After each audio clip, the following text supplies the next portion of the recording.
முக்கியமான விஷயம் பத்தி சொல்ல போறேன். சரிங்களா?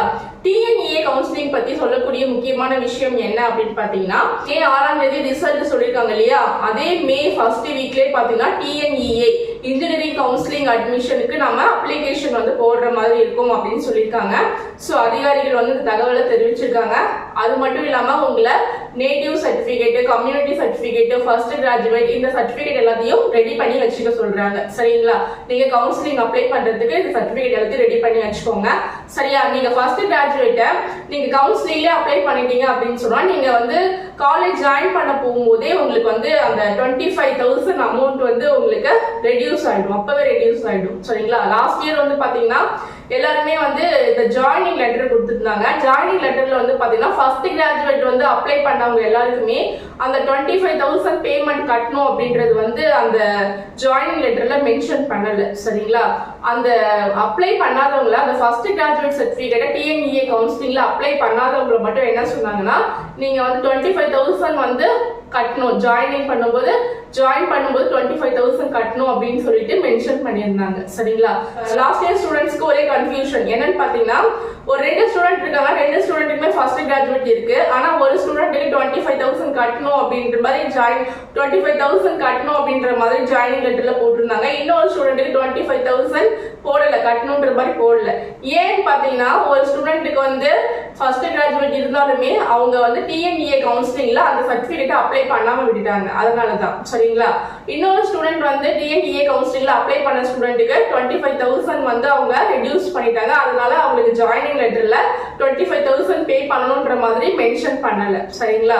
அதனால நீங்க வந்து டிஎன்இஏ கவுன்சிலிங்ல நீங்க வந்து ஃபர்ஸ்ட் கிராஜுவேட் சர்டிபிகேட் அப்ளை பண்ணிருந்தீங்க அப்படின்னா உங்களுக்கு காலேஜ் ஜாயினிங் லெட்டர் ஒன்று வரும் இல்லையா? ஜாயினிங் லெட்டர்லயே உங்களுக்கு 25,000 வந்து நீங்க பே பண்ணணும் அப்படின்ற மாதிரி மென்ஷன் பண்ணிருக்க மாட்டாங்க. சரிங்களா? அதுல 25,000 உங்களுக்கு ரெடியூஸ் பண்ணிடுவாங்க. அதனால first graduate certificate, community certificate, native certificate இது எல்லாமே நீங்க ரெடி பண்ணி வச்சுக்கோங்க. சரிங்களா? சப்போஸ் ஃபர்ஸ்ட் கிராஜுவேட் சர்டிபிகேட்டை உங்களால வந்து கவுன்சிலிங்ல அப்ளை பண்ண முடியல அப்படின்னா கூட நீங்க அதுக்கப்புறம் காலேஜ் ஜாயின் பண்ணும்போது கூட அந்த சர்டிபிகேட் அப்ளை பண்ணலாம். அப்போ உங்களுக்கு அந்த பெனிஃபிட் கிடைக்கும். சரிங்களா? சரி, அதுவும் ஒரு விஷயம் இருக்கு. அப்போ உங்களுக்கு அந்த பெனிஃபிட் கிடைக்கும். சரிங்களா? அதனால நீங்க டிஎன்இஏ கவுன்சிலிங் எப்போ வரும், எப்போ அப்ளிகேஷன் போடணும் அப்படின்னு எதிர்பார்ப்போட இருந்தீங்க அப்படின்னா உங்களுக்கான ஒரு தகவல் என்னன்னா, மே ஃபர்ஸ்ட் வீக்ல டிஎன்இஏ கவுன்சிலிங்க்கு நீங்க அப்ளை பண்றதுக்கு அப்ளிகேஷன் போடணும். சரிங்களா? இது தவிர்த்து உங்களுக்கு கவுன்சிலிங் டேட் எப்போ அப்படின்றதும் அன்னைக்கே சொல்லிடுவாங்க. சரிங்களா? அந்த ஃபர்ஸ்ட் வீக்லயே சொல்லிடுவாங்க. சோ உங்களுக்கு எப்போ கவுன்சிலிங், எப்பயும் கவுன்சிலிங்க்கு உங்களுக்கு ஒரு 3 மந்த் டைம் இருக்கும். சரிங்களா? மேக்ஸிமம் உங்களுக்கு ஜூலை மந்த் எண்டிங்ல தான் வந்து கவுன்சிலிங் வரும். ஆகஸ்ட் மந்த்ல ஜாயின் பண்ற மாதிரி இருக்கும் காலேஜ். அதனால வந்து டைம் இருக்கு. அடிஷனலா ஒரு சில ஸ்கில்ஸை இம்ப்ரூவ்மெண்ட் பண்ணிக்கோங்க. சரிங்களா? டைப்பிங் கத்துக்கோங்க அண்ட் கம்யூனிகேஷன் ஸ்கில் டெவலப் பண்ணிக்கோங்க. நிறைய ஸ்டூடெண்ட்ஸ் சொல்லக்கூடிய கம்ப்ளைண்ட் என்ன அப்படின்னு பாத்தீங்கன்னா, நாங்க இன்ஜினியரிங் காலேஜ்க்கு போயிருக்கோம், அவங்க ஃபுல் அண்ட் ஃபுல் இங்கிலீஷ்ல நடத்துறாங்க, எங்களுக்கு ஒண்ணுமே புரிய மாட்டேது அப்படின்றது தான். அதனால full and full communication skill இப்பவே டெவலப் பண்ணிக்கோங்க. சரிங்களா?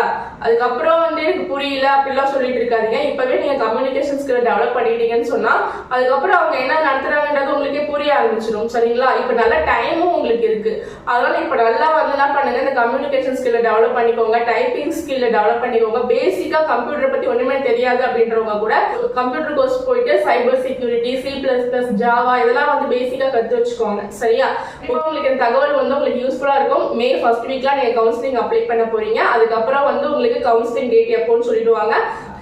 நிறைய ஸ்டூடெண்ட்ஸ் என்ன கேள்வி கேட்கறீங்கன்னா, மிஸ் நாங்க கவுன்சிலிங் வந்து ஒரு 4 காலேஜ்ல அப்ளை பண்ணலாமா, ஒரு 5 காலேஜ்ல அப்ளை பண்ணலாமான்னு கேக்குறீங்க. உங்களுக்கு இன்னும் கவுன்சிலிங் பத்தி ஃபுல்லாவே புரியலன்னு தான் நான் சொல்ல முடியும். சரிங்களா? கவுன்சிலிங் அப்ளை பண்ணும்போது நீங்க எந்த ஒரு காலேஜையுமே மென்ஷன் பண்ண முடியாது. சரிங்களா? கவுன்சிலிங் நீங்க வந்து இன்ஜினியரிங் கவுன்சிலிங் அப்ளை பண்ண போறீங்கன்ற ஒரு இன்ஃபர்மேஷனை அண்ணா யூனிவர்சிட்டிக்கு கொடுக்குறீங்க, அவ்வளவுதான். சரிங்களா? அதுல நீங்க இந்த காலேஜ் அந்த காலேஜ் மென்ஷன் பண்ணவே முடியாது. அது ஜஸ்ட் நீங்க இன்ஜினியரிங் படிக்க போறீங்கன்ற ஒரு இன்ஃபர்மேஷனை போடுறீங்க, அவ்வளவுதான். நீங்க என்ன கோர்ஸ் படிக்க போறீங்க, எந்த காலேஜ்ல படிக்க போறீங்க, இது எதுவுமே நீங்க அதுல அப்ளை பண்ணக்கூடாது. சரிங்களா? நீங்க அப்ளை பண்ண வேண்டியது என்ன அப்படின்னு பாத்தீங்கன்னா, அதுல கொடுத்துட்டு நீங்க தமிழ்நாடு இன்ஜினியரிங் அட்மிஷன் கவுன்சிலிங்ல கலந்துக்க போறீங்க அப்படின்ற ஒரு இன்ஃபர்மேஷனா உங்களுக்கு தெரிவிக்கிறீங்க, அவ்வளவுதான். சரிங்களா? அதுக்கப்புறம் கவுன்சிலிங் டேட் அவங்க அனௌன்ஸ் பண்ணுவாங்க. அதுக்கப்புறம் பாத்தீங்கன்னா உங்களுக்கு ரேங்கிங் வந்து ஃபர்ஸ்ட் வெளியிடுவாங்க. நீங்க உங்களுடைய கட் ஆஃப்க்கு நீங்க எந்த ரேங்கிங்ல வரீங்க அப்படின்ட்டு வெளியிடுவாங்க. சரிங்களா? மொத்தம் 3 ரவுண்டா பிரிச்சு உங்களுடைய கட் ஆஃப்க்கு தகுந்த மாதிரி 3 ரவுண்டா பிரிச்சு கவுன்சிலிங் நடக்கும். First round, second round, third round. ஓகேங்களா? ரவுண்ட்ல வரவங்க மேக்ஸிமம் சிஎஸ்சி ஏடிஎஸ்லாம் ஃபர்ஸ்ட் ரவுண்ட் வரவங்களே அதிகபட்சமா எடுத்துருவாங்க டாப் காலேஜ்லாம். சரிங்களா? அவங்க எடுத்த சீட்டு போக மீதி மீறுற சீட்டை தான் ரவுண்ட் 2க்கு கொடுப்பாங்க. ஓகேவா?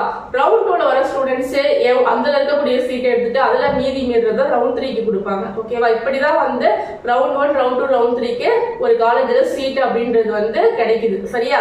அவங்க ரவுண்ட் 1 ஸ்டூடெண்ட்ஸ் எடுத்துட்டு அதுல மீதி ஏதாவது சீட் இருந்தா ரவுண்ட் 2க்கு வரும். ரவுண்ட் 2 ஸ்டூடெண்ட்ஸ் எடுத்துட்டு அதுல மீதி ஏதாவது சீட் இருந்தா ரவுண்ட் 3க்கு வரும். சரிங்களா?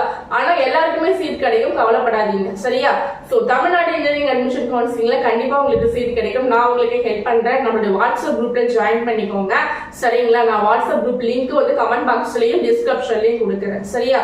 உங்களுக்கு ஏதாவது டவுட்னா எனக்கு கான்டாக்ட் பண்ணுங்க, நான் கண்டிப்பா ஹெல்ப் பண்றேன். லாஸ்ட் இயர் நிறைய ஸ்டூடெண்ட்ஸ் நம்ம சேனல் மூலமா இப்ப நல்ல காலேஜ்ல படிச்சுட்டு இருக்காங்க. 7.5 ரிசர்வேஷன்ல ஃப்ரீயாவும் படிச்சுட்டு இருக்காங்க. சரிங்களா? Okay, bye. மீண்டும் அடுத்த ஒரு வீடியோவோட நான் உங்களை சந்திக்கிறேன்.